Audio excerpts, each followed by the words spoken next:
first of all, welcome everyone, and thank you for being here today with us. We are so excited to start this new series of webinars led by the Kvinna Foundation in partnership with several international organizations and outstanding speakers like Jennifer with us today. Some housekeeping rules to keep in mind are please mute yourself when you are not speaking. There is translation available in Arabic and English, so please pick the channel that suits you the best by clicking on the globe on the bottom of the screen. And please raise your hand when you want to speak and write your questions in the chat box. There will be time for Q&A later, so please keep your questions for later if you want, but do not hesitate to write them in the chat box.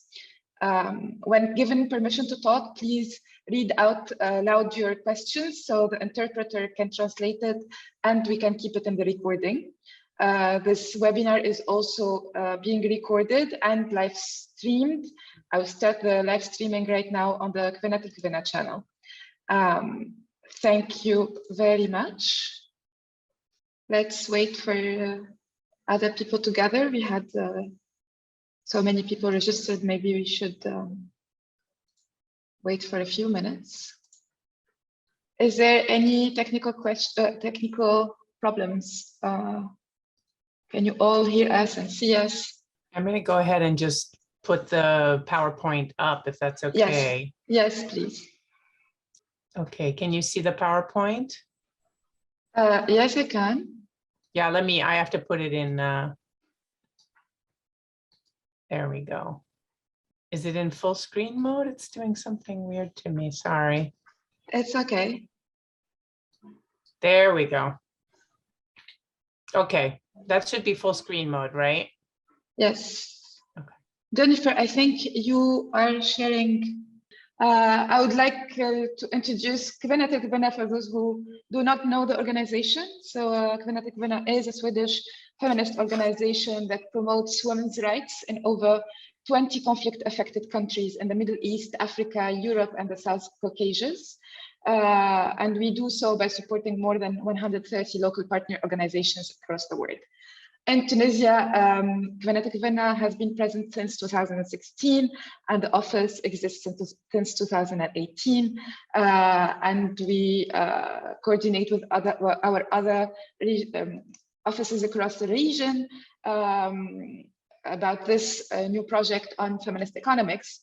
The project started by an idea back in 2019, and we were able to publish a report called Maintaining a Role for Women's Organizations in International Development Finance, talking about the entry points for organizations, women's organizations with international financial institutions. And I'm gonna share the link with you in the chat right now. And I encourage you to have a look at the report that will come up in the rest of the series as a key reading. I hope you got the chance to have a look on the key readings for this webinar, as the readings will be a central point in understanding the issues. So this series in general intends at building and improving knowledge around feminist economics and how it could serve the feminist and social justice movement in their work for a more equal and just world that considers the different impacts that neoliberal policies have on women and vulnerable groups. The webinars will also be an opportunity for discussion and possible networking among participants and speakers. And we would like to thank all our speakers and our partners for their support for this. This first webinar called Feminist Critique of Neoliberalism in the MENA region is based on a report published by our partner for the session, Friedrich Ebert Stiftung, and their MENA office. They published this report back in 2020, and Ms. Olmsted, our speaker today, was the author of this report.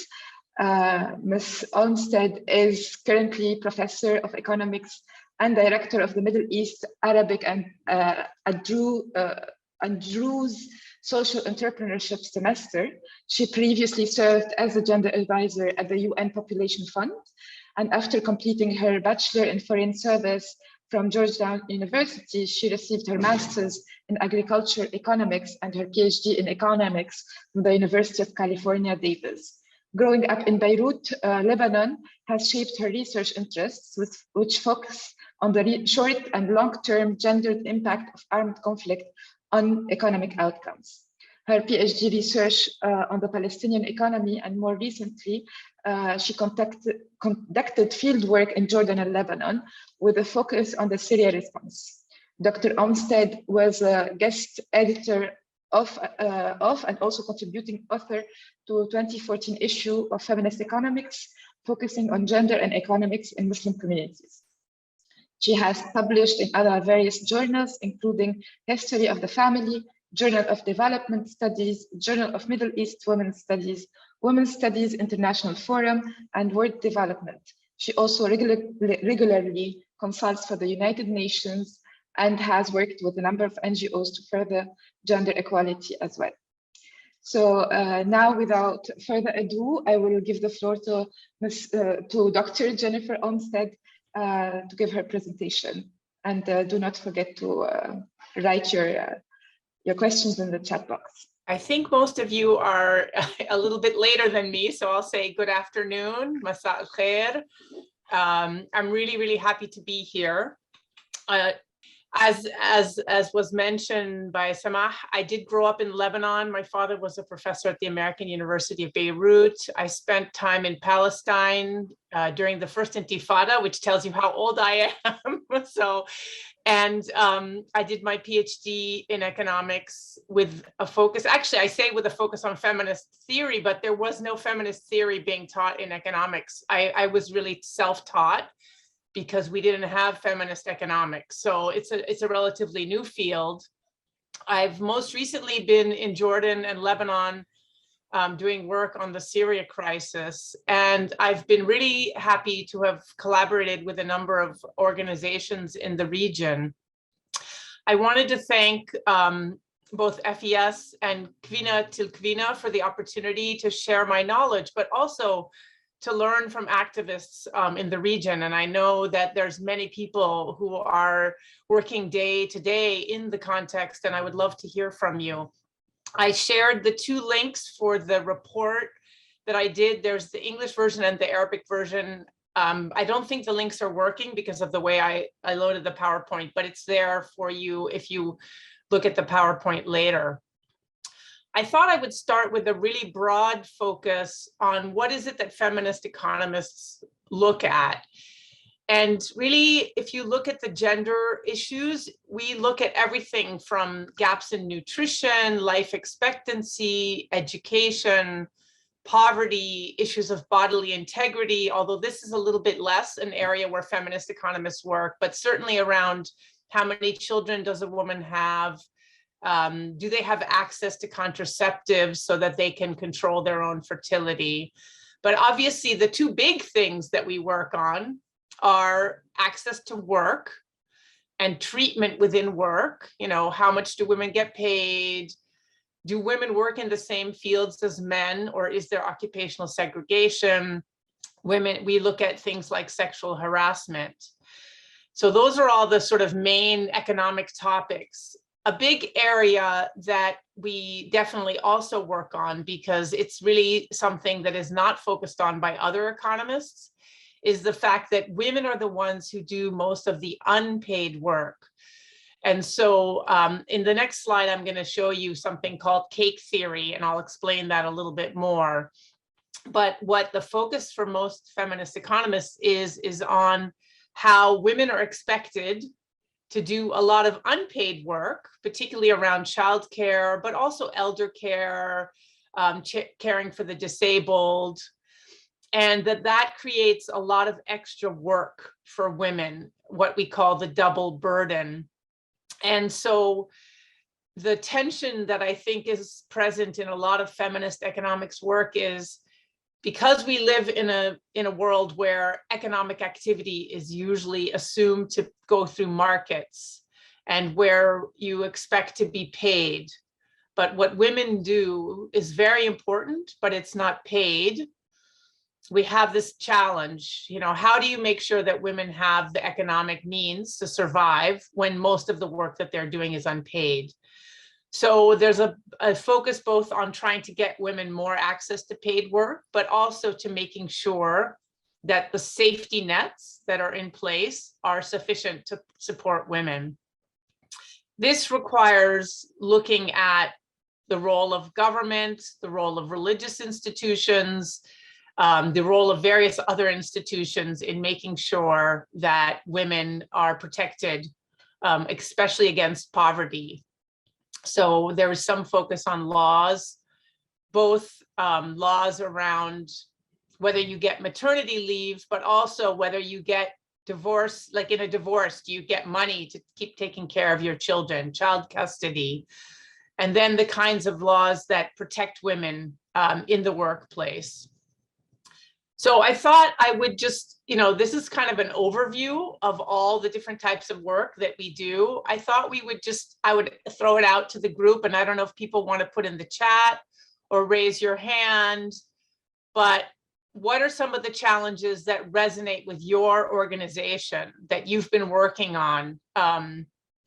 So let me go back so that so if anybody wants to put things in the chat about these different things that are of interest, or if not, I can just move on.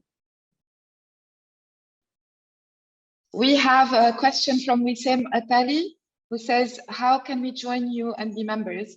I'm interested in empowering women economically and socially, especially since it's in my field of work with international organizations and the field of women's empowerment and gender.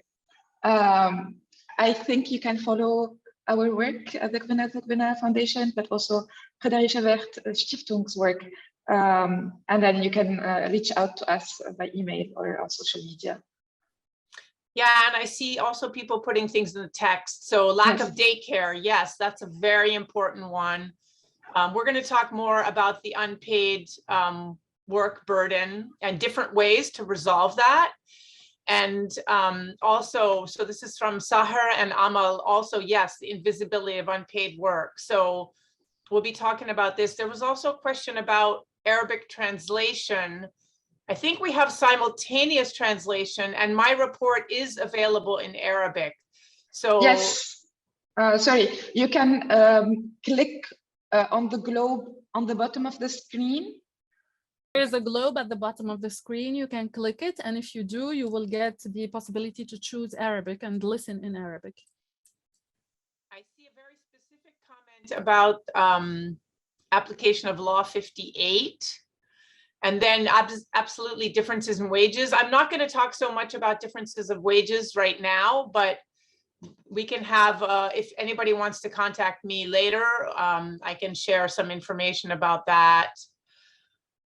So maybe we continue. So this is cake theory, and it's a very simple theory, but I think it's very powerful.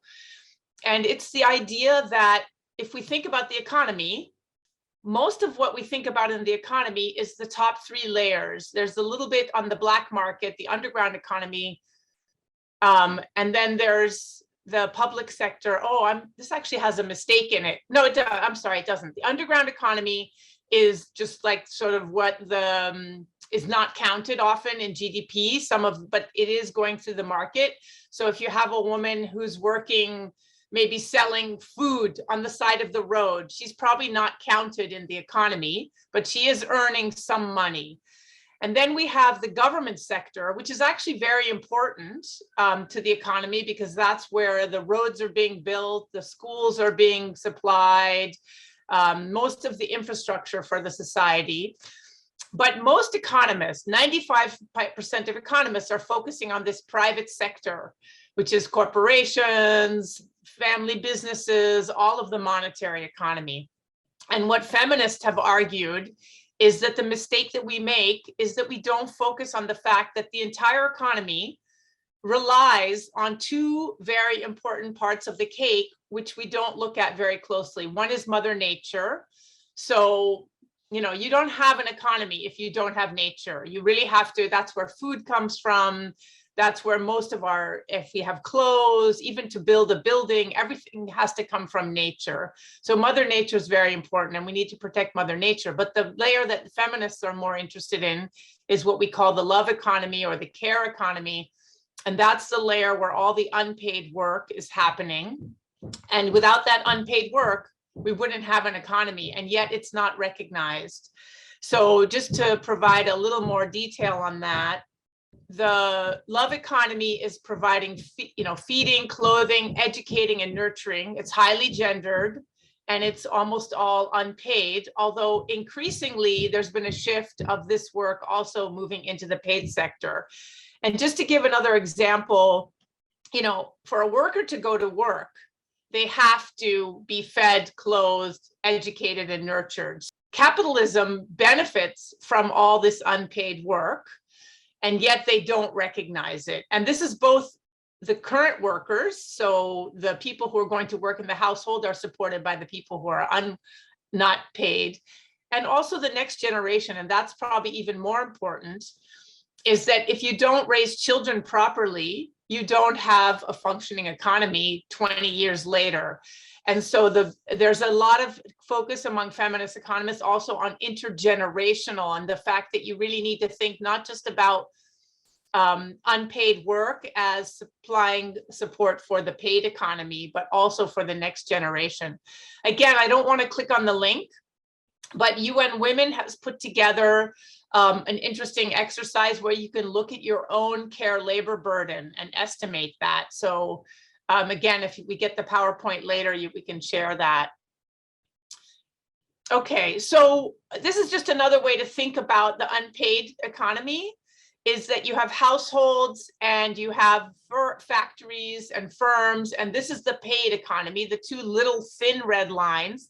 This is the money that consumers spend buying food, clothes, other items, and this is the wages that you get. But then the unpaid economy, you have all this unpaid work that's done in the household, which is helping firms, and yet they don't recognize it. And here we also have Mother Nature. So this is another image, right? You have the cake theory, but you can also think about unpaid economy as being part of the economy this way as well. So again, I just wanted to throw it out to you. What are some strategies that your organization has thought about for helping women to deal with the extra care burden that's placed on them? Are there some strategies that have worked for your organization? Do you have ideas? Have your organization been working on this issue? And I know before people posted about childcare facilities, and that's a big one. So how many of the organizations here have been involved in, for example, childcare, provision of childcare as one strategy for helping women? Siavash says awareness of laws and existing protections. Any other strategies that you're thinking about? Sahar is talking about the workplace daycare. Great. Yes, sharing of family responsibilities. Yes, this is another important one. So I'm going to go ahead with the next slide. So this is something that I built off of earlier work that Diane Elson did. She came up with this idea of the 3 R's in order to support unpaid work. And I expanded on those by thinking about 5 R's. The first one, and this group already knows this, so it's not news, is recognition. We need to acknowledge the importance of unpaid work. So making sure that people are reminded constantly of the importance of this. One of the ways this has been done formally by governments is through time use surveys, because it's very hard to devise policies to help with unpaid work if you don't actually know how much unpaid work is being done, where that unpaid work is doing, who's doing the unpaid work. So time surveys, time use surveys that actually think about what is the work that men and women, boys and girls are doing, and how can we think about this in, and how do we use that data for policymakers? The second way is redistribution. Some of you already mentioned this. So encouraging men and boys to take some of the burden off of women and girls is very important. This requires socialization. But I think the point is that institutions also need to do more. And this is where formal childcare, elder care, and also healthcare are very important. The other strategy is to try to reduce the labor that women do, to find technologies or other ways to make women's burden in the unpaid sector less. This is particularly important in poorer countries. In middle income countries, this is not so important, but in very poor countries where women are still fetching water, fetching wood, and they're having these very time-consuming tasks, then it's important. And I do have one example of this that I'll talk about later from the region. Another important thing is reinforcement. So some labor cannot be transferred. Women are the only people who can give birth, and women are the only people who can breastfeed. So making sure that society supports women during the leave when they're recovering from birth, and also that they're able to breastfeed are two things where we need reinforcement, because redistribution, recognition is not enough. And then the final thing is reward. And this is the most radical one. You know, should we pay women for doing housework? That's one question that can be asked. And then another one that's, and this one is, the second one is a little easier. As I mentioned, a lot of care labor is shifting from the unpaid sector to the paid sector. So as you create childcare institutions, that means that that mostly women are now doing this work for pay. So making sure that you pay decent wages to women who are doing paid childcare. And this is a very tricky thing, because we want to make childcare cheap so that mothers can pay for it. But if you make childcare too cheap, that means that you are not paying the workers enough. And this is why I think it's really important to advocate not just for childcare, but to advocate for subsidized childcare. So if you're going to create childcare centers, they need to be affordable for the parents, but they also need to pay a decent wage. And that means that somehow the state or the corporations have to subsidize this work. And I see there's a lot more happening in the chat, which is great. So I was supposed to also talk a little bit about neoliberalism. I think many of you are already familiar with the term because some of you used it in the chat, but there may be some people who are less familiar. The way neoliberalism is defined is a focus on markets as the only way to understand economic processes and to value economic contributions. That means that under neoliberalism, care labor is invisible, completely invisible. But there's a more substantive part of neoliberalism, which started happening actually as far back as the 1980s, which was pressure by the World Bank, the IMF, and some donor countries to basically change the economic structure of economies and to reduce the amount of intervention by governments, and particularly to lower the government spending. And this, of course, I just said that we need to subsidize childcare, but in a neoliberal world, it's very hard to have subsidized childcare because governments are trying to reduce their spending, not increase their spending. One of the things that I wanted to point out is that the countries that are under the most pressure to reduce government spending and open up to free trade are the HIPC countries in the Arab region, Somalia and Sudan. HIPC stands for the highly indebted poor countries. So Somalia and Sudan are two of the countries that have been under a lot of pressure to do a lot of neoliberal reforms. But I was just looking at the data on debt to GDP ratio, and Lebanon and Libya are two countries that are very much having problems with debt.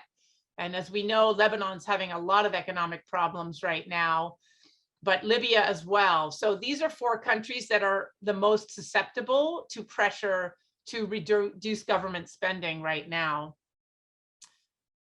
On the issue of policy, economists try to think about macroeconomic policy and microeconomic policy, and both are relevant for thinking about feminist economics. Macroeconomic policy asks the question, how is government spending allocated? And I know that some of the countries in the region have been doing gender budgeting. I'll talk a little bit more about that in a subsequent slide. But if you haven't been thinking about this, actually taking a look at the way that the government is spending money and making sure that women's needs are being met by government spending. And obviously, one of the important ways to do this would be subsidizing childcare. The other ways that feminist macroeconomics look at the world is around spending. About how spending is financed. So where do your taxes come from? Are the taxes hurting men more or women more? Where does aid come from? Because many of the countries in the region receive a lot of aid. How is that aid being spent? So in the Arab region, a lot of aid is spent on military, right? Especially US aid, actually. And then, as I mentioned before, the issue of debt. How is debt? Is the fact that your country has debt, is that actually creating more problems in terms of gender equality? When we think about microeconomics, the types of policies are much more specific to trying to reach vulnerable groups. And some of you have mentioned legal reform. So that would be more of a microeconomic policy. Also, the importance of institutions for implementation. And one of you mentioned that it's not just enough to have laws on the books. You also have to implement those laws. And this is an important area of concern as well.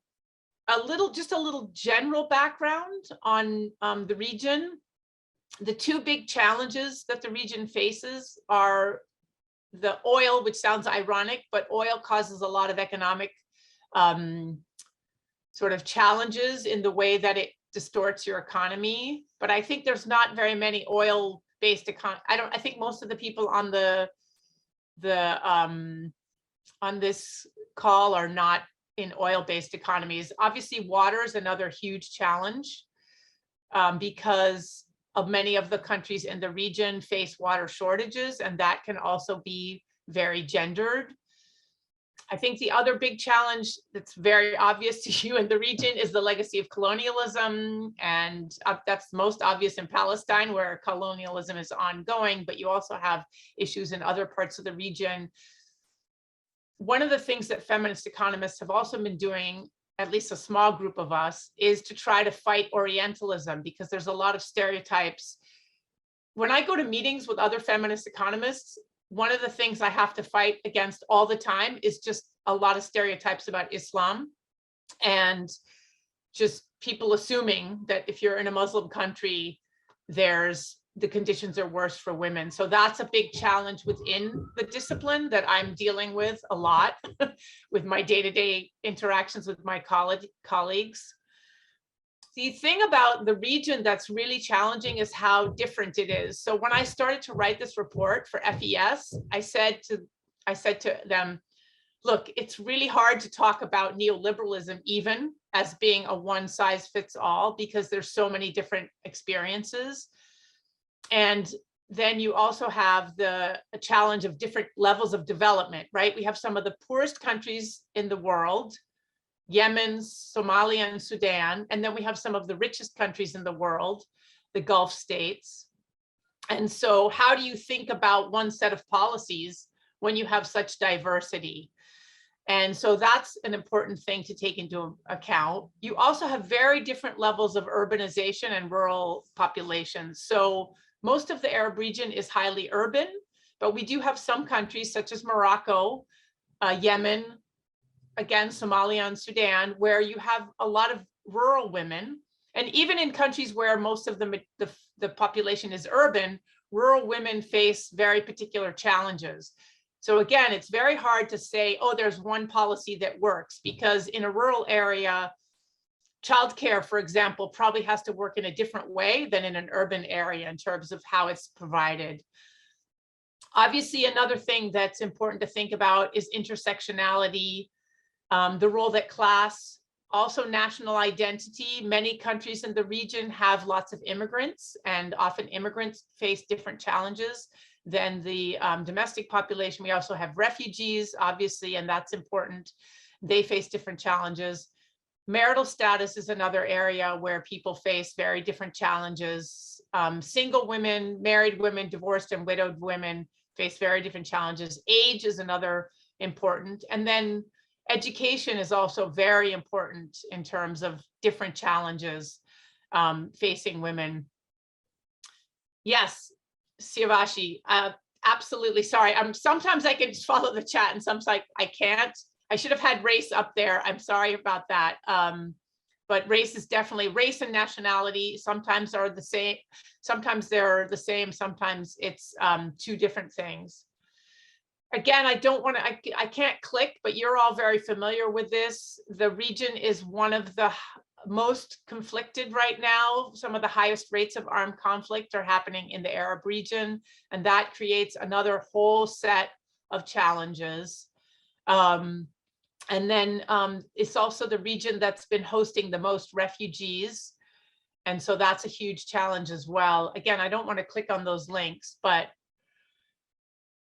so one of the sort of tropes that everybody talks about is that the region has the lowest rates of female labor force participation. Again, I don't want to click on the link, but you can look at this in the World Bank and you can rank by the rates, and the Arab countries come up as having the lowest. I think an important question to ask is, are the low rates a sign of disempowerment, or is disempowerment more linked to women who are forced to work out of economic necessity? And this is a very tricky question to ask, right? Just because you see labor force rates rising doesn't necessarily mean women are better off, because women may be going into the labor market out of hardship. And because of the double burden, rising labor force participation rates may be either a good sign or a bad sign, because it could mean increased economic duress, or it could mean increased empowerment. And this really, there's a growing literature on this that looks at the fact that for some women, being pushed into the labor market is actually a negative thing. For other women, going into the labor market is a matter of empowerment.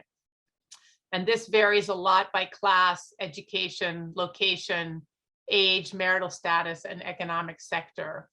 So this is a really big slide. I don't know if I want to go into all of this. I already talked about some of the reasons why. So this is going back into the question, why do we have low labor force participation? These are all of the reasons. There's so many reasons that it's really complicated. Economic structure plays a role. So for example, oil economies are economies where it's more difficult to absorb large numbers of workers, and particularly female workers. So the oil economies historically have had low rates of female labor force participation. Many of the Gulf states now have actually changed that, and they've been encouraging women to work. So you see some of the fastest rise in female labor force participation has happened in the Gulf states. High male unemployment can play a role. If men are unemployed, it's much harder often for women to enter the labor market. And in some places, you actually see that gender norms shift. So I did some work in Palestine where things that were traditionally male jobs, female jobs became more male, like nursing. When there were not enough jobs, men were more willing to go into nursing because that was a good job. And so you can actually see norms changing around jobs depending on rates of unemployment. Trade relationships, and this is particularly relevant for the North African countries, but also some of the some other countries. You know, what's your relationship to exporting? Are you able to export your goods? Because often women are working in export sectors. Another important thing that I think people don't think about is that a lot of the Arab region is under sanctions. And sanctions is one of the things that reduces female labor force participation. And this can happen in a couple of ways. One is that sanctions cuts off trade, and women are more likely to be in the trade sectors. And so as you cut off trade, you lose female jobs. Another reason that this happens is because sanctions makes your whole economy kind of collapse a little bit. And as unemployment goes up, that may mean that men start to displace women in jobs. And again, there's some class aspects to this as well. For example, again, I've done some work in Palestine where as the economic closure happened, particularly some of the jobs that were lost were in the apparel industry. And so those were working class women who lost jobs. Aid can also play a role in shaping how jobs are created. Institutional support obviously is very important. There's been a lot of discussion in the chat about this. So flexible work arrangements, women are more likely to have to go pick up their children or take time off.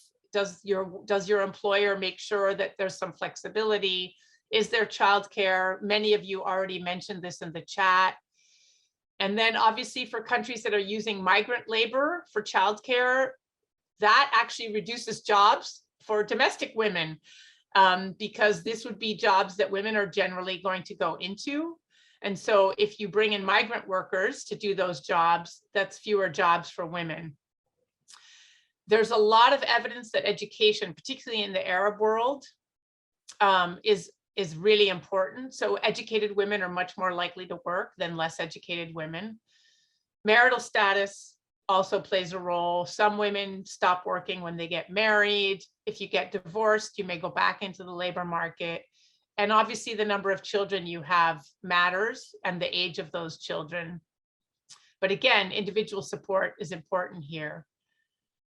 Other factors that affect labor force participation, gender norms. This is the one that's often emphasized by outsiders the most. Oh yeah, it's just the norms of the region. But again, if you look at the left-hand side, you can see a lot of economic factors that have nothing to do with norms that are creating the kinds of environments where you have less work for women. And if you're thinking about work around norms, then obviously think, and I know some of your organizations are already doing this, but men need to accept the idea that women are working, but men also need to accept the idea that unpaid work can be male work. So I think the gender norm change is not just around making sure men accept that women work, but also men recognizing that they can do unpaid labor. In the policy arena, obviously, there's also work to be done around norm change because policymakers also carry the same stereotypes in their heads as men in households. And employers also carry the same stereotypes. So part of the problem is that employers just assume certain things around women. And so the stereotypes need to be tackled in the household, in the policy arena, and in the workplace. Marriage patterns is also something that affects female labor force participation. These are shifting very rapidly in the region. So the age of marriage has been going up, and North Africa has very high, actually North Africa has some of the highest age of marriage in the world.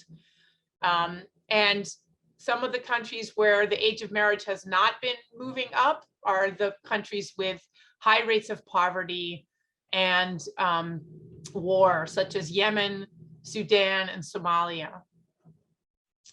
Another thing that's super interesting to think about is fertility. And this, 20 years ago, economists were all writing about why the MENA region had high fertility. And there were all these papers being written because the region had very high rates of fertility. But now fertility has dropped incredibly fast. So most of the countries in the region are getting close to what economists call replacement fertility, which is 2.1 children per family.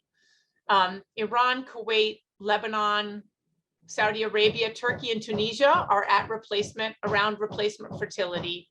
Bahrain is actually below. And the countries that still have high fertility are Iraq, Palestine, Sudan, and Yemen.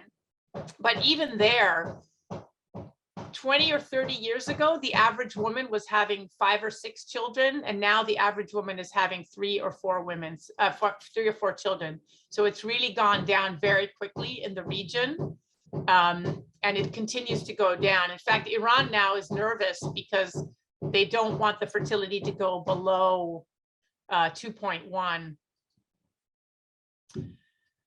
Another thing to think about in terms of the region is categories of countries.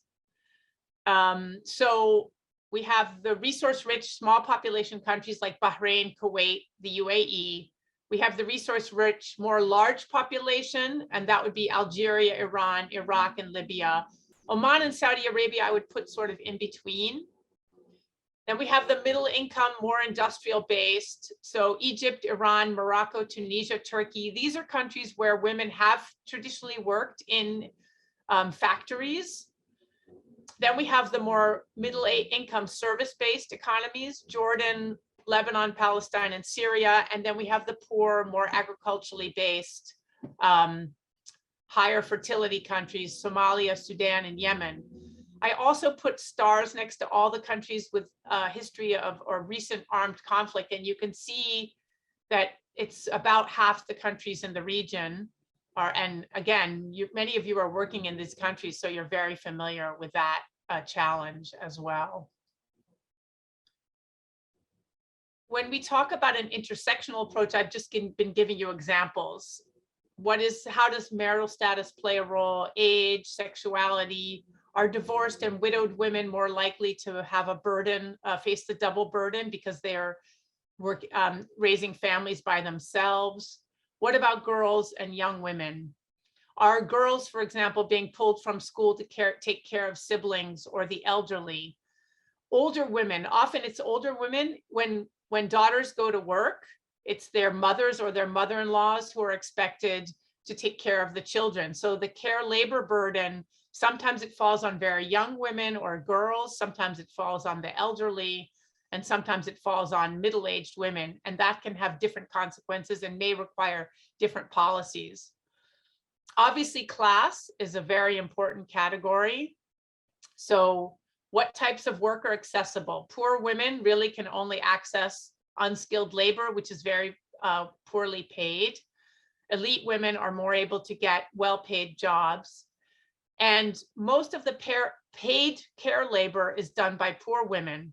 And this is cleaning and care of the children and elderly. And as I mentioned, that is work that's often done by migrants also. We mentioned race and ethnicity, also national identity. So one of you in the chat mentioned that racial identity can be an internal hierarchy where you're talking about the indigenous population. And it may also be linked to national identity where care labor is provided by migrants. And so, I'm happy to take questions. I do know quite a bit about the research that's been done in different parts of the region, but I wanted to end with some examples of what I've seen in the region on the 5 Rs. So in terms of recognition, the countries that have collected time use data include Algeria, Iran, Iraq, Morocco, Oman, the Palestinian territories, Qatar, Tunisia, and Turkey. And this is a link to the UN where they collect these data. Unfortunately, some of these time use surveys were only collected one time, and you really need time use data multiple times. I know the Morocco data was also weird because they only collected data from women. They didn't collect from men, but you really need time use data that looks at both men and women because you need to be able to compare between, what are men, women, and what are men doing and what are women doing. Redistribution. Many of you mentioned that you're doing childcare provision, and I think that's great. I pulled up one example, which is the National Union of Tunisian Women. They're doing kindergartens, but it sounds like very, very, very many people in this room are actually doing childcare provision. I think the work around norm change, I don't know how many people, I kind of lost track of the chat, but how many groups are working on norm change? Because this seems like a very important area. And one of the organizations that I've worked with is Musawa, who frame parental rights and responsibilities within Islam. And they worked with me and some others to try to think about ways to put this in an Islamic context, to work on norm change and changing attitudes around what women can do and what men should do. The reduction one, I don't know if many people mentioned this, but finding technologies to help women reduce their pay. There's an exciting example from southern Morocco. And again, you have to think about, like, some of the countries in the region are very urban, but there are some places where there's still a large vulnerable rural population. So in southern Morocco, there was the introduction of solar cookers by the Union of Women Cooperatives. So this is both an environmentally good practice, and it reduces women's paid labor, unpaid care labor, sorry. More examples of the 5 R's. Reinforcement. Many of you mentioned maternity leave. So I went through and I looked at the countries in the region that meet the ILO standards for paid maternity leave. And those are Algeria, Djibouti, Egypt, Iran, Mauritania, Morocco, Syria, and Turkey. At least on paper, these countries have very good maternity leave. And I thought the Iran was the most interesting because they actually give you an extra month if you're breastfeeding. And so that's actually combining reinforcement, 2 different strategies, right? It's the support of the woman once she gives birth, and then it's the support for breastfeeding. The countries that are not quite at the ILO standards, and some of these are shocking because it includes some of the richest countries in the region: Bahrain, Iraq, Jordan, Kuwait, Lebanon, Palestine, Oman, Qatar, Saudi Arabia, Tunisia. Tunisia is one of the worst. UAE and Yemen. So these countries have some paid maternity leave, but they're not at the ILO standard. And I put informal sector remains a problem because, as many of you know, it's not enough to have a law. You also need to actually enforce this. And many, many women are in the informal sector, and so they don't have access to maternity leave. Another thing, which I didn't put in the slide, which is very important, is that feminist economists have argued that having firms pay for childcare is not a good idea, because then firms will say, oh, if I hire women, I have to pay for maternity leave. It's much better to have the government pay for maternity leave so that the burden is not on the company, so that they don't see women as a burden when they hire them. Because if the government pays, then the company doesn't think, oh, hiring women is just going to cost me more. I also looked at paternity leave, and I thought it was a little bit interesting. Not very many countries in the region have paternity leave. If they do, it's just a handful of days, 1, 3, 6. Djibouti was the top at 10.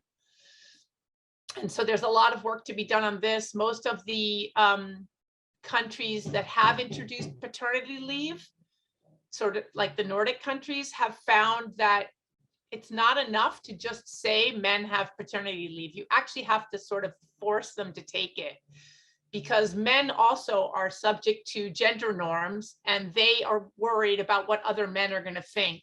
So in Sweden, when they first introduced paternity leave, men were not taking it because they just, you know, what are my male colleagues going to say? But once they redesigned the program so that it was, they didn't really force it, but they made it much easier for men to be able to take it. The same in Italy. In Italy, they have an interesting structure where, as a couple, you can get a certain amount of leave, but certain leave can only be taken by the men. And if the men take a certain amount of leave, the women get more leave. So it's like an interesting thing that really they try to help encourage men to take more leave. The reward, I thought, I came across an interesting discussion of this in Iran, where when a woman gets divorced, the court actually recognizes all her unpaid work, and the husband is supposed to compensate her for that unpaid work. So within Islamic law, there is some room to think about unpaid work as a contribution that needs to be reimbursed on the case of divorce. In the case of paid work, Nasawiya in Lebanon has been fighting for migrant workers' rights and trying to help get better conditions for migrant workers, many of whom are care labor providers in Lebanon. Other initiatives, in case you're not familiar, there's the KIP Index project, which is happening at the American University of Beirut. Some of you may have actually been contacted by them. They are doing studies all over the Arab region to look at how employers are treating their female workers. And then on the topic of gender budgeting, which I mentioned earlier, according to an IMF study, Egypt, Morocco, and Palestine have done the most in terms of gender budgeting, but Bahrain and Jordan have also made progress in this. A number of you asked me to go back to the 5 R's, where it's all in one sheet. There's the 5 R's. I think that was my last slide. So if we can open it up to questions. I know there's a lot of stuff happening in the chat. I wasn't able to follow all of it. Should I just leave the 5 R's up? Or should I stop sharing? Yes, I don't know. I'm waiting for people to say something on the chat, but I think it's good to keep it on. Okay. There's so much in the chat. I'm a little behind. Yeah, so there are a lot of people from different countries in the region. We have Jordan, we have Tunisia, we have Rami Khouidi, who asked about a possible remuneration of unpaid care work. And maybe it's interesting to explore the possibility of this in the context of the region and Tunisia especially. Yeah, so on the remuneration of unpaid care work, that's one of the most controversial when it comes to feminist economics, because some feminist economists say, but if we keep paying women for unpaid work, then they're just stuck in the unpaid section. So there's a huge debate, but there is some literature on this idea of wages for housework. There have been some feminist economists who have argued for the idea of wages for housework. And there's also, basically, one of the ways that this is thought about is also a basic minimum income. So everybody deserves a basic minimum income. And most of the people that would benefit from this would be women, because they're in the unpaid sector. So I think the idea of wages for housework is tied a lot to discussions about a basic safety net. And I'm happy, I haven't written myself in this area, but I can certainly, after we finish the chat, I could share some resources that talk about this. I think there might be also in the FES publication, there might be 1 or 2 citations around the idea of wages for housework. If not, I can send those. You said there was another question? There is a remark from Wissam Atali, who said that women in rural and urban areas lack their rights, and also for the principle of family planning and determining childbearing. We find that the mothers has 6, 7, or 8 children despite the bad economic situation. Yeah, I mean, and this is where this intersectional approach, right, is so important, because even though we see that on average, the fertility rates have gone down incredibly fast in the region, there are pockets where that's not happening. And there are some countries where that's not happening. Access to contraceptive, obviously, that's not a topic I covered. I did work for UNFPA for a while, and they had a very strong focus on that. And there are organizations working on that in the region. I don't know which country that person is in. That was Jordan. In Jordan. Yeah, that's interesting. I don't know people in Jordan working on this topic. There is also Hamida Juliti, who said that there was a pilot action research project on gender sensitive budgeting in Tunisia as well on a municipality level. So the gender sensitive budgeting is a topic of another upcoming webinar, but maybe Jennifer can say a few words about this. Sorry, say that again. Someone made a comment on gender sensitive budgeting. Yes. Yeah, this is not my area of expertise. And as you said, there's another topic on this. I think it would be helpful to actually reach out. Let me go to, these are the countries where this has happened. And so I would say maybe there are people on the chat who've been involved with gender budgeting. And I would say, reaching out to people from Egypt, Morocco, Palestine, Jordan has made some progress. So I don't know if people can, if there's people on the chat that can help with that problem. There is definitely some literature on this, and there are some guidances. This IMF paper looks at who's actually done work. So that might be a good starting place. And then there are people that's their area of expertise. So I would recommend. I saw a comment by Siavash, which I thought was really interesting. One of the problems with the 5 Rs is that they're mainly reactive and aimed at upkeeping the economic system as it is while improving and empowering. What is the position of feminist economics towards rethinking economic assumptions, e.g. a move towards a need-based economy or moving towards commons-based? So I guess I'll push back a little bit on that comment by saying that if we talk about reward, that's not reactive, because that's really thinking about a needs-based economy, right? If we say that unpaid care work should be recognized, I think that's, so yeah, I think I see the 5 Rs as sort of having both a short term, like I talk a little bit about how we have some entrenched norms, right? And so in places where norms are really entrenched, it's very hard to push for, like even paternity leave is a radical concept in places with entrenched norms. But I do see rethinking reward. And I also see even the recognition and measurement of unpaid work as not just reactive, because that's actually saying, look, we know this exists. We're going to work towards a society. So there is work that really focuses on, I would say, the recognition and the reward, rethinking what we think of as value.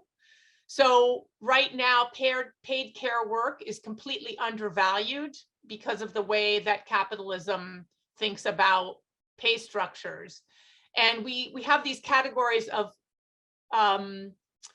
skilled and unskilled labor, which I think are completely problematic, because I think that taking care of children is highly skilled work.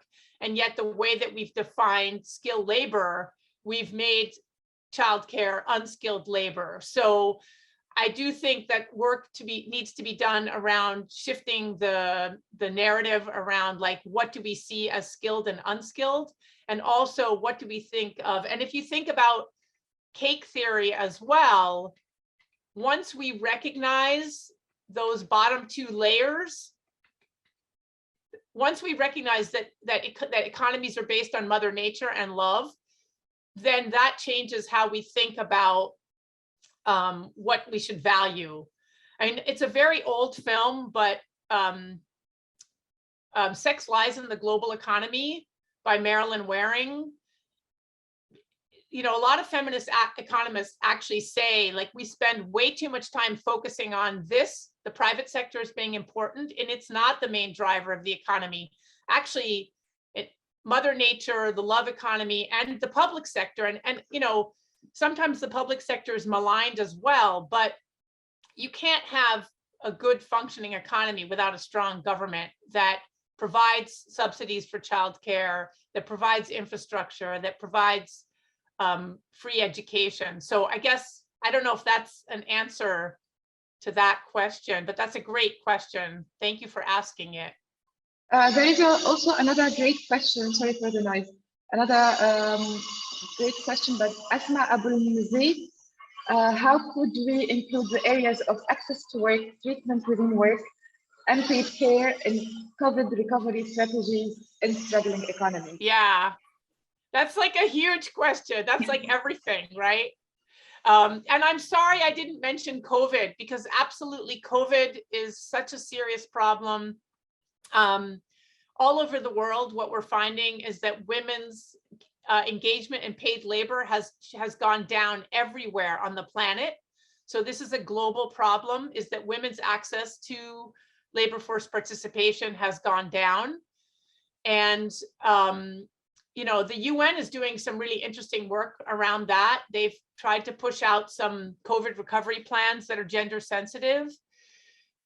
I do think that one of the silver linings of COVID, and this is a very, very small thing, but it has forced policymakers to actually recognize unpaid care, because we had a crisis of unpaid care. So I think one of the arguments to be made is that this is actually a very good opportunity to really jump on the challenge of unpaid care and point out, look, we now know that unpaid care is very important and it's invisible, and COVID has brought that out. And so we need to rethink how we improve the you know, the structures that support unpaid care.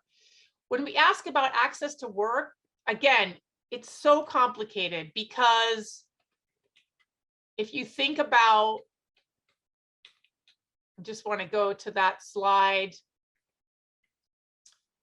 These are all the factors that affect paid work, right? And so you really have to think about the particular things. Is marriage one of the issues? Is fertility rates? What's the role of gender norms? So I would say access to work requires really a holistic focus on so many of these different factors, if that makes sense. And it's really, and you sort of have to understand what population you're working with, right? Is the population you're working with educated women who really want to work, but the main problem for them is childcare? Then you have an easy solution. But if the problem is that you're working with very low educated women who really, most of the jobs that are available to them are so badly paying, or they may be looked down on by their community, then you have to take a very different attitude towards how you can change it. You have to change norms. You have to try to create better jobs that are in what, quote unquote, this unskilled sector. I don't know. Yeah, thank you so much for this, Jennifer. There is Sahar who raised her hand long ago. So if she's still here, I would like to hear her question. Hi, yes, thank you very much. Can I speak in Arabic? Whatever you prefer. Okay, شكرا جزيلا على الدعوة. Thank you very much for the invitation and for the presentation. It's very, very valuable. To be honest, we're very friendly with very many organizations in Jordan who are working in this area of women who are working in child care, whether for a wage or not. Actually, we consider all of them as women workers, but so we use the different terms of employed and unemployed. What I wanted to say is a comment, actually, not a question. And I wanted to draw your attention to our experience in Jordan. We made so many achievements in the past 10 years in this area of the care work, paid and unpaid care work, especially after COVID-19. So the first thing we did is that we changed Article 72 from the work law. So this law implements daycare facilities within the work facilities. They coordinate with the Ministry of Employment, and also the World Labor Organization is observing these institutions or centers. So we're trying now to increase the awareness of the unpaid care work through this Article 72. Today, the fathers are included in this. So we removed that segregation between women and women. So if you want to link this to the theoretical framework that you are talking about today, so we divided the labor between the man and women, between the family and the society, and between the society and the government. Today, we have amended Article 42 from the family code or social law that deals with such issues. So the umbrella has been enlarged in order to include the woman who is employed. So the woman who is a part of the Social Security program benefits from a financial support for 6 months in order to benefit from the daycare. If she doesn't want to put her child in a daycare facility, she can take it as money to pay an official person or even a member of the family to take care of the child.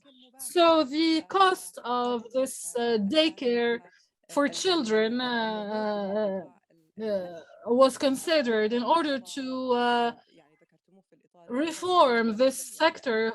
قطاع هش لا يوجد له بزنس موديل قوي، لا يوجد له دعم، لا يعترف بقيمته، ولكنه هو ويوظف 99.9% من النساء، والكثير من هؤلاء النساء مقدمات الرعاية العاملات في هذا القطاع الذي يعتبر منظم غير منظمات، حتى يأخذن أجور متدنية، أجور ولا ليست لديهن حمايات اجتماعية ولا تأمينات صحية وما إلى ذلك.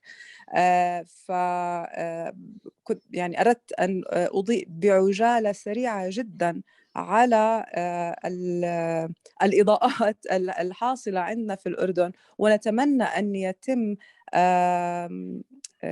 استخدامها، أو حتى نحن على أشد أو على هب الاستعداد بأن نشارك هذه الخبرات العملية كتطبيق مباشر للإطار النظري مع رفاقنا ورفيقاتنا هنا من العالم العربي وأبعد من ذلك، على يكون هناك استفادة. وشكرا. شكرا سحر، ملاحظات قيمة جدا، وأكيد باش نستعملوهم في عملنا القادم. Do you want to have more questions and then answer them together, Jennifer, or will you answer Sahar's question first? I know for some reason I couldn't get back it was weird. It wouldn't bring me back to the I'm sorry, my Arabic is not good enough to understand Sahar's question, so if it could be maybe summarized. Sahar did not really ask a question, but she talked about the different ways her organization Sadiqa and the government in Jordan are trying to take some burden off the shoulders of women when it comes to unpaid care work. And sorry, I missed, I switched between channels, so I missed a lot of the elements that she talked about. However, I think we have two questions that are very related, one asked by Ilham and one by Emel Arabiwi. Ilham says, we don't need wages for stay-home moms if we have compensation for them in case of divorce in family law and social security and has insurance independently from their husbands. Do we? And then Emel Arabiwi says, by paying women at home, they'll be a little bit lazy and they are not going to search for a decent job and be autonomous. They will depend on money given by the state. I'm not okay with this solution. We have better to think about other solutions. And I think this is a very interesting question that comes a lot when we talk about remunerating unpaid housework, saying that women will not go and look for jobs outside of the whole house, and thus their role will be confined to the private space. Yeah, no, this is exactly, I mean, what I'm seeing in the chat is exactly the debates that happen among feminist economists. So one group of feminist economists actually say, look, women are already working. They're doing a lot of work. It's invisible.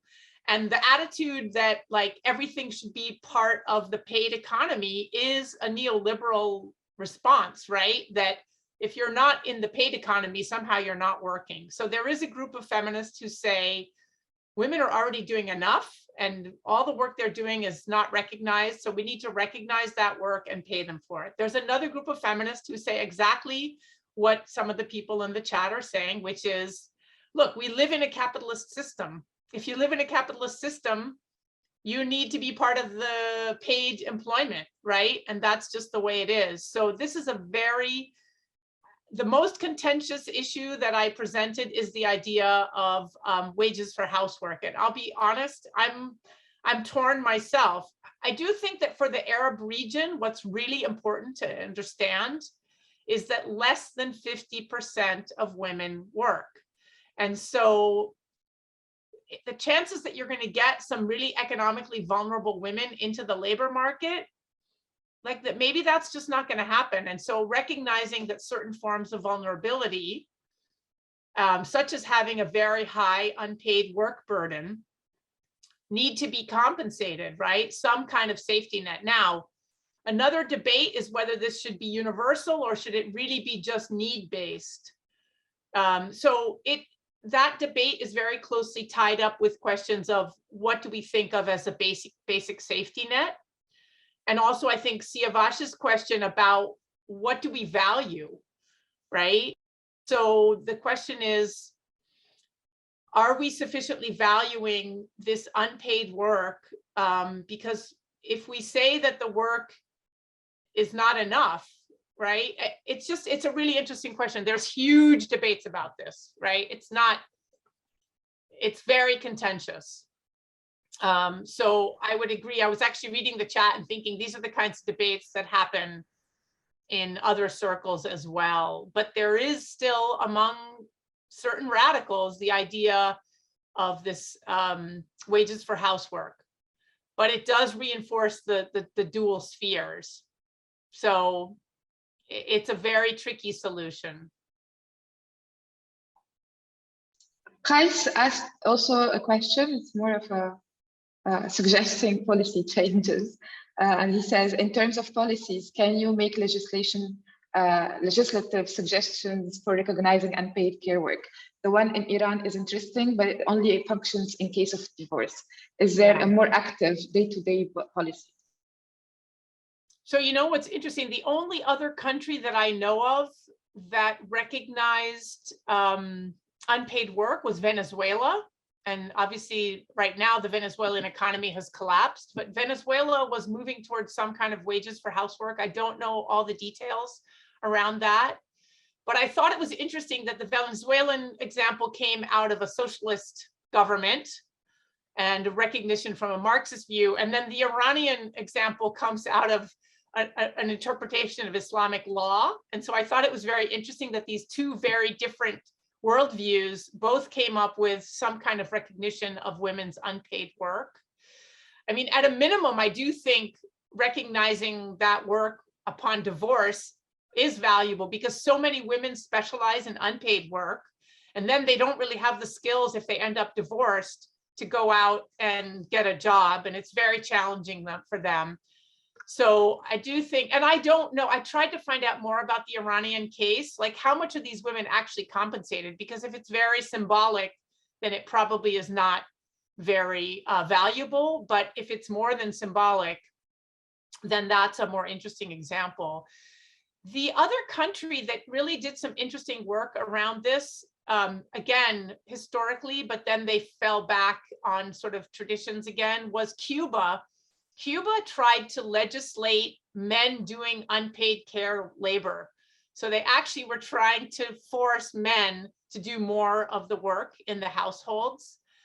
And then when the Cuban economy started to get worse, they actually retracted that law. So there have been very few examples of challenges that governments have tried to work around the unpaid work, either by shifting gender norms or by valuing unpaid work, but they're few and far between. I mean, much more common, obviously, is more like the Northern European model of pushing paternity leave, trying to get men to do more unpaid work, especially early in life. So I don't know if that's enough of an answer to that question. Related to this question, Ilham says that family laws don't value domestic work by women. Women in Islamic law receive alimony from husbands because they obey them, not because they cook, clean, and do care work. I don't know if you have answers for this, but I guess it would be interesting to host like another discussion on this. Maybe there are people who are more specialized. I would say look at Musawa's work, because Musawa has really looked at what Islamic law can do. That was one of the links that I put earlier. And I mean, again, Iran is Shia, so I don't know if, you know, there's a different Islamic interpretation, but it's pretty clear that in Iran, there is a recognition of the work, not just the obedience. So I would push back against that and say that at least in some Islamic traditions, there is the ability to recognize. I would say Musawa is your best bet. That publication that I shared earlier has a lot about the duties and the responsibilities of men and women, and they really look at Islamic law very carefully. There is Ms. Emel Arbawi who wants to speak, so maybe Jennifer, you can click on the globe on the bottom of your screen and turn to the channel in Arabic. Oh, okay. Because I guess she talk in Arabic. Okay, I should have done that. Yeah, like press on the English button, sorry. So you can hear the translation. Yeah, thank you. The floor is yours, Madam Amal. So Ilham says that Musawa does very interesting work, but I have a problem that their Islamic feminist approach is alienating for non-Muslim women in our countries. But this is another issue. Aisha says, regarding the divorce example, I would not say it is a recognition of unpaid work because the criteria for receiving that compensation does not depend on the work status of the person, but rather on their sex. I don't know what to say. I mean, my understanding is that the Iranian law, it's true that it's a gendered understanding, but because women specialize in unpaid work and men specialize in paid work, upon divorce, the woman is supposed to be paid back for all of her unpaid work. That's my understanding of the law, is that it really is compensation for the unpaid work that they did, and that within Islam, it's being recognized. On Ilham's point, I mean, yes, you're right. I think Musawa is valuable in contexts where the Islamic discourse is very strong, and they're doing interesting work that's helpful for certain contexts, but not all contexts. And, you know, it's also, there's plenty of Christian discourse around the gender division of labor. In some Arab countries, divorce is actually even harder for Christian women than it is for Muslim women. So absolutely needing to take into account, you know, all these issues is important. Nurzeit?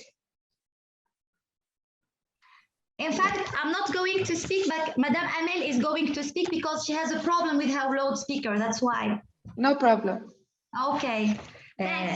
دونك اهلا بيك سماح واهلا باللي يسمعوا فينا الكل. Hello and welcome to you all.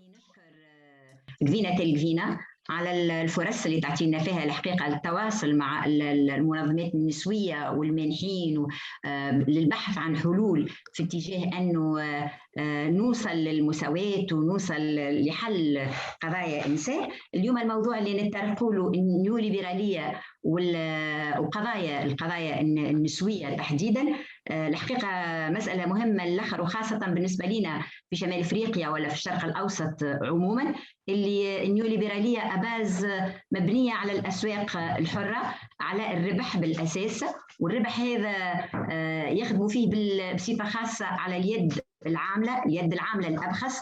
وفي شمال أفريقيا في النسيج وفي غيره ولا في الشرق الأوسط اليد العاملة الرخيصة هذه تتمثل خاصة في النساء.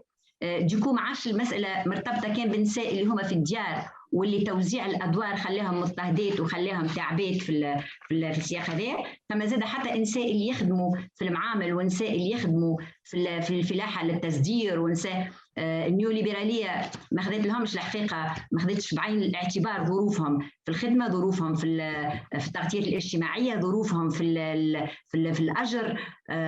ديكو وفي علاقتها بالدولة النيوليبرالية تحدد علاقاتها على أنه في حاجات علاقة بالبيئة، علاقة بالأمن، علاقة بالإرهاب، ما تحددش على أنه الضغط في اتجاه أنه النساء العاملات هذوما يكون عندهم تغطية اجتماعية، يكون عندهم تقاعد، يكون عندهم ضمانات في حياتهم. فالنيوليبرالية الحقيقة السيستم هذا يخدم على قاعدة الربح، والربح على اللي نلقوه خاصة في اليد العاملة البخيسة.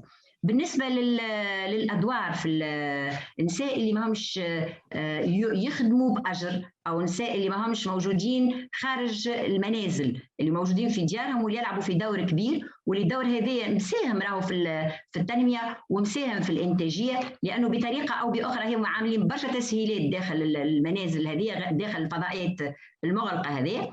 الحل الأساسي على تيرم هو إعادة توزيع الأدوار، وأنه الأدوار هذه مش بالضرورة تكون منسوبة إلى النساء. لازم الحركات النسوية في العالم اليوم تخدم على إعادة توزيع الأدوار هذه، وبعد ما نوزعوها نعملوا لها فالوريزاسيون كو سوا خدمها راجل وإلا خدمها امرأة، قديش ربحتنا في الأسرة، قديش ربحتنا في الوقت، قديش ربحتنا في التنمية. لأنه إذا كان نوصلوا أنا نحدوها على أساس هذا دور داخل الأسرة وهذا دور عنده فالور، فهنا يربحنا برشا على قاعدة المساواة، يربحنا برشا على قاعدة تغيير العقليات، يربحنا برشا على أيضا الكارير، لأنه نساء في الديار مش بالضرورة راهم ما يخدموا كان في الدار، تنجم تكون موظفة لبرا، ولا تنجم تكون في معمل، ولا تنجم تكون في متجر، لكن الكارير نتاعها يبقى محدود جدا، لأنه تم الإرهاق والإنهاك اللي تعيشوا في الدار ما يخليش لها طموحاتها مفتوحة، ما يخليش لها طموحاتها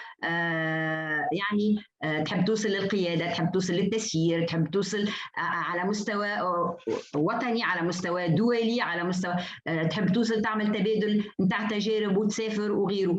ديكو معناها المهم جدا اليوم أنا نعمل إعادة لتوزيع الأدوار، على قاعدة المساواة، على قاعدة زادة الكرامة الإنسانية، لأنه النيوليبرالية الحقيقة ما تفكرش في الكرامة الإنسانية، بس تفكر في مبدأ الربح اللي ما فيشو اللي ليميت نتاع انه هنا كرامه الانسان تتمس، كرامه الانسان. ونيوليبراليه راهو الاستثمار نتاعها فيه جانب كبير على كتاف وعلى اضطهاد النساء. ولا دونك هذا اللي حبيت نأكد عليه، هو أنه نحن في السيستم هذا مش كان النساء في الدار معناها يعانوا من السيستم هذا، حتى اللي في الفضاء العام، وحتى اللي في المعامل، وحتى اللي في الحقول، خاصة الفلاحة اللي تتصدر. ديكو الإنتاج تاع الفلاحة ينجم ما يكلفهمش بالكل، يدخلوا به برشا عملة، يدخلوا به برشا فلوس، يدخلوا به برشا، ولكن اليد العاملة اللي هي أباز في معظمها نساء ما تتمتعش بالعملة هذه وما تتمتعش بالفلوس هذا. على هذا يلزمنا نعاودوا قراءة بمقاربة الاقتصاد النسوي فعلا، بمقاربة أنه الكرامة للنساء هذوما على جميع الأصعدة، كسوا في عمل خارج المنزل، كسوا في عمل داخل المنزل، واللي ما يلزموش يتسمى بالأساس باسمها، خاطر كما عملت الملاحظة نور زيد أنه احنا مانيش ماشيين في اتجاه أنه نعطيها عليه أجر ويصبح مؤبد دورها، بقدر ما نمشي في اتجاه أنه نجموا نثمنوا الأدوار هذه ونعاودوا إعادة توزيعها. وتتوزع على اساس شكون عنده ممكن الوقت، شكون عنده ممكن الكارير نتاعو مش متطلب برشا استثمار فيه الى اخره. دونك هذه معناها الملاحظه اللي حبيت نقولها. ومره اخرى شكرا كفينة تلفينا. عايشك مدام أمال. Merci beaucoup. Should I go ahead with a response? Yes, please. Yeah, I couldn't agree more.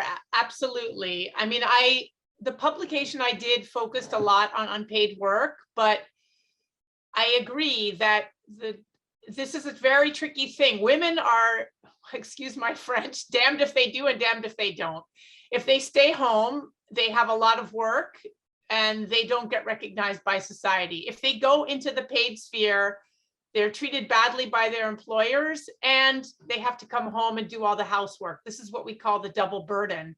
And I did mention the double burden before. So it's very tricky to think about like balancing, like which is a better solution? Is the better solution to just recognize the unpaid work that women do?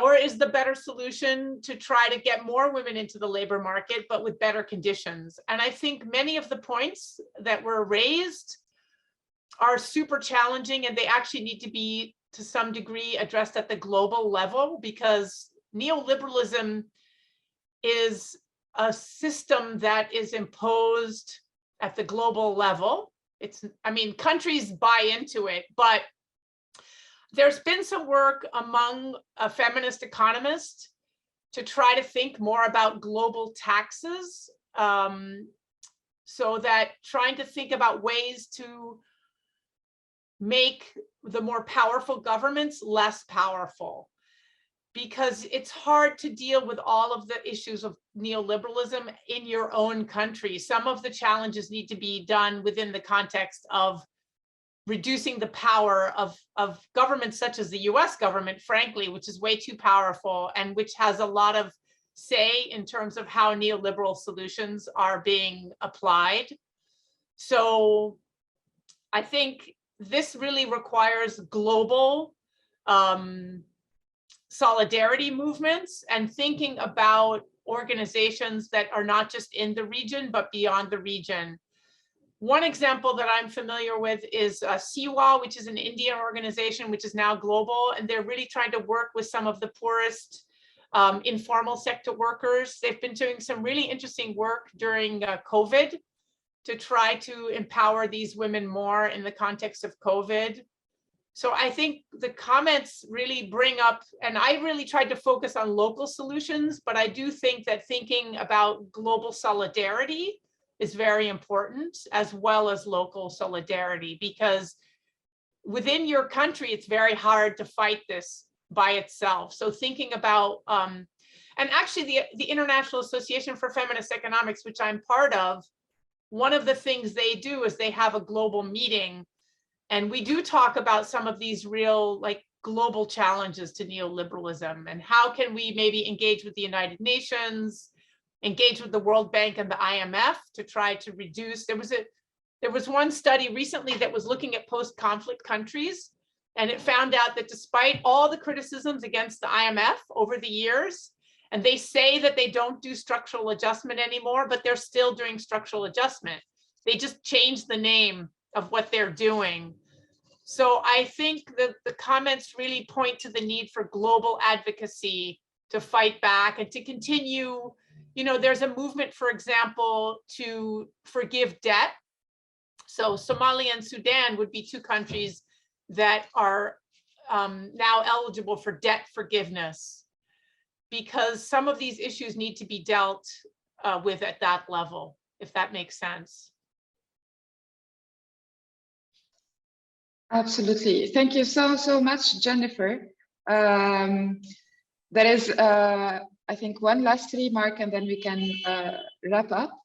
Elham says that concerning policy and legal reform, domestic labor is excluded from labor legislations in Egypt.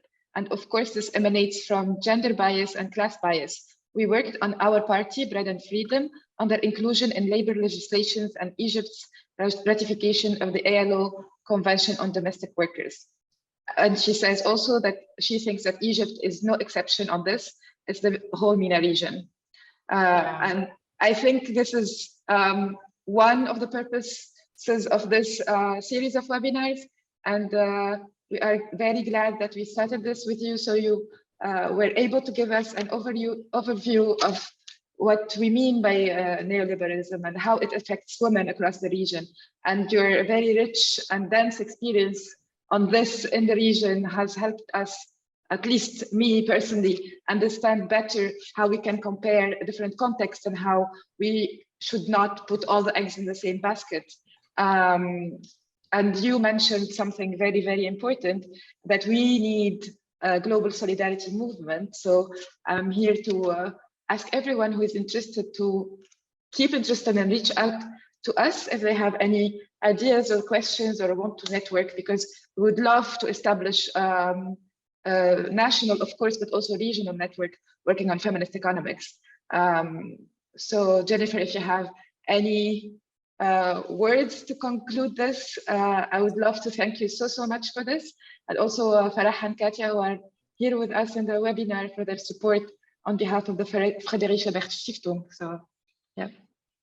Just to add to what you said, I think for me, obviously working within your country is very important, but I think also the resources, like I'm sure there's people on the call that have experience with gender budgeting, and they could help other people who want to bring gender budgeting in. There's experience, like there's the regional networking, and then there's the global. I think so at the country level, the regional and the global, all three of those networking opportunities I think are equally important. I put my email in the chat if anybody wants to follow up. I mean, obviously I could have actually done a lot more on neoliberalism, but I wanted to focus on the care labor. So because I teach a whole course on the global economy, where some of the strategies around global challenges and how to address those at the global level is something that I focus on as well.